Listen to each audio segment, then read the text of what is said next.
Welcome to BeFM Drama, where we turn great works of English literature into gripping radio. I'm Josh Cornwell, and tonight we're bringing you part 4 in The Adventure of the Empty House, a Sherlock Holmes story by Sir Arthur Conan Doyle. Sherlock Holmes has been thought dead for 3 years following his final confrontation with Moriarty. But he has suddenly reappeared in London following the mysterious murder of a young nobleman named Ronald Adair. Leading the shocked Dr. Watson to an empty house across the street from their old apartments in Baker Street, Holmes reveals that he has set a trap for one of Moriarty's former accomplices, decoying him with a wax bust of Holmes himself, silhouetted in the window of 221B Baker Street. As we return to the narrative, the two old friends lie in wait for their mysterious prey. My friends' plans were gradually revealing themselves. From the safety of our silent room in the empty house, the watchers were being watched and the trackers tracked. The angular silhouette of Holmes in the window of Baker Street was the bait, and we were the hunters. We stood together in the darkness and watched the hurrying figures who passed and repassed on the street outside.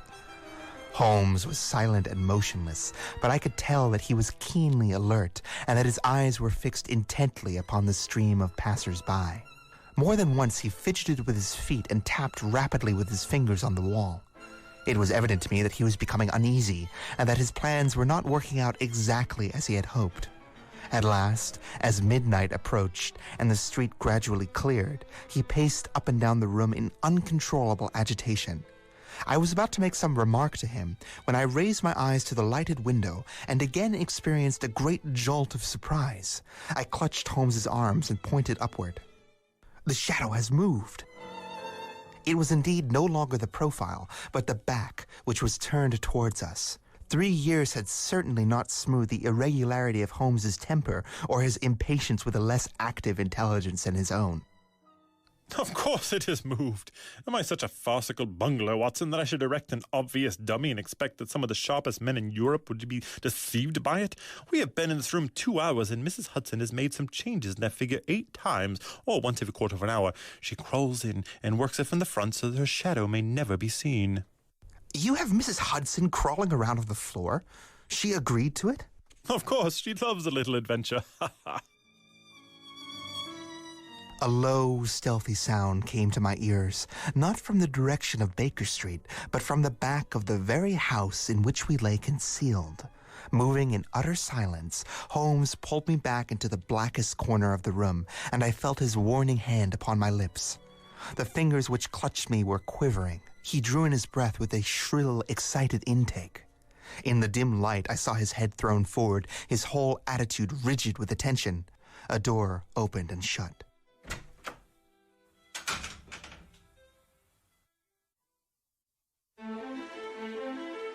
An instant later, footsteps crept down the passage.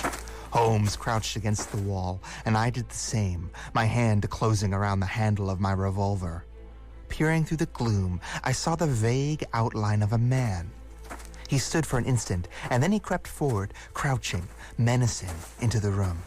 He was within 3 yards of us, this sinister figure, and I had braced to throw myself at him before I realized that he had no idea of our presence. He stole over to the window and, very softly and noiselessly, raised it partly open. As he sank to the level of this opening, the light of the street, no longer dimmed by the dusty glass, fell full upon his face. His 2 eyes shone like stars, and his features were quivering with excitement. He was elderly, with a thin projecting nose, a high bald forehead, and a huge grizzled mustache. His face was gaunt and swarthy, scored with deep lines. In his hand he carried what appeared to be a stick, but as he laid it down upon the floor it gave a metallic clang. He drew a bulky object from his pocket and busied himself in a task which ended with a loud, sharp click, as if a spring or bolt had fallen into position. Still kneeling upon the floor, he bent forward and threw all his weight and strength upon some lever, with the result that there came a long, whirling, grinding noise, ending once more in a powerful click. He straightened himself, and I saw that what he held in his hand was a kind of gun, with a curiously misshapen butt. He opened it at the breech, put something in, and snapped the breech lock. Then, crouching down, he rested the end of the barrel upon the ledge of the open window, and I saw his long mustache droop over the stock and his eyes gleam as they peered along the sights. I heard a little sigh of satisfaction as he cuddled the butt to his shoulder and saw that amazing target, the black silhouette on the yellow background. For an instant he was rigid and motionless, then his finger tightened on the trigger. There was a strange, loud whiz and a long, silvery tinkle of broken glass. At that instant, Holmes sprang like a tiger onto the marksman's back and hurled him flat upon his face. He was up again in a moment, and with convulsive strength he seized Holmes by the throat, but I struck him on the head with the butt of my revolver, and he dropped again upon the floor. I fell upon him, and as I held him, my comrade blew a shrill call upon a whistle. There was a clatter of running feet upon the pavement, and 2 policemen in uniform, with 1 plainclothes detective, rushed through the front entrance and into the room.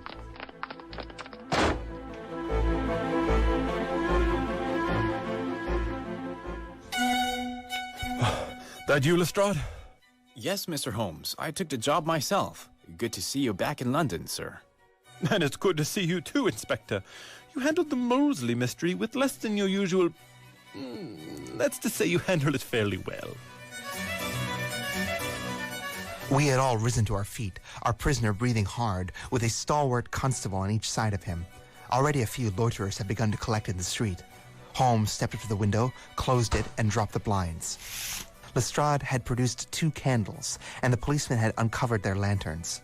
I was able at last to have a good look at our prisoner. It was a tremendously virile and yet sinister face which was turned towards us. With the brow of a philosopher above and the jaw of a sensualist below, the man must have started with great capacities for good or for evil. But one could not look upon his cruel blue eyes with their drooping cynical lids, or upon the fierce aggressive nose and the threatening deep-lined brow, without reading nature's plainest danger signals. He took no heed of any of us, but his eyes were fixed upon Holmes's face with an expression in which hatred and amazement were equally blended. He muttered furiously to himself, "You fiend! You clever fiend!" Ah, Colonel. Journeys end in lovers' meetings, as the old play says. I don't think I have had the pleasure of seeing you since you favoured me with those stones as I lay on the ledge above the Reichenbach Fall. You cunning fiend! I have not introduced you yet, Watson. This is Colonel Sebastian Moran, one of Her Majesty's Indian Army and the best big game hunter that our Eastern Empire has ever produced. I believe I'm correct, Colonel, in saying that your record in tigers still remains unbroken? The fierce old man said nothing, but still glared at my companion. With his savage eyes and bristling mustache, he was wonderfully like a tiger himself. I wonder how my very simple stratagem could deceive so skilled a hunter. It must be very familiar to you. Have you not tethered a young lamb under a tree and waited for the bait to bring up your tiger? The empty house is my tree, and you are my tiger. The parallel is exact. Colonel Moran sprang forward with a snarl of rage, but the constables dragged him back. The fury upon his face was terrible to look at. I confess that you had one small surprise for me. I did not anticipate that you would make use of the very same empty house and window as Watson and myself. I'd imagined you would operate from the street where my friend Lestrade and his merry men were awaiting you. With that exception, all has gone as I expected. Colonel Moran turned to the official detective. You may or may not have just cause for arresting me, but at least there can be no reason why I should submit to the insults of this person. If I am in the hands of the law, let things be done in a legal way.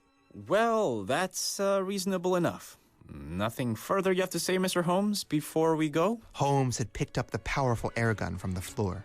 An admirable and unique weapon, noiseless and of tremendous power. I knew von Herder, the blind German mechanic who constructed it to the order of Professor Moriarty. For years I have been aware of its existence, though I have never before had the opportunity to handle it. I commend it specially to your attention, Lestrade, and also the bullets which fit it. You can trust us to look after it, Mr. Holmes. Anything further to say? only to ask what charge you intend to make against the Colonel. What charge, sir? Why, the attempted murder of Mr. Sherlock Holmes, of course. Not so, Lestrade. I did not wish to appear in the matter at all. To you and only you belongs the credit of this remarkable arrest. Yes, Lestrade, I congratulate you. With your usual happy mixture of cunning and audacity, you have got him. Got him? Got whom, Mr. Holmes? The man that the whole police force has been searching for in vain, Colonel Sebastian Moran, who shot the Honourable Ronald Adair with an expanding bullet from an air gun through the open window of the second floor of number 427 Park Lane. That's the charge, Lestrade. And now, Watson, if you can endure the draught from a broken window, I think that half an hour in my study over brandy may afford you some profitable amusement.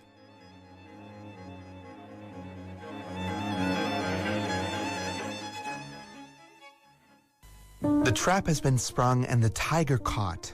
Colonel Moran, a renowned hunter from the Indian colonies. What is the Colonel's connection with Moriarty, and why did he murder the innocent young nobleman Ronald Adair? Find out tomorrow evening as we bring you the final episode in the Adventure of the Empty House here on BeFM Drama.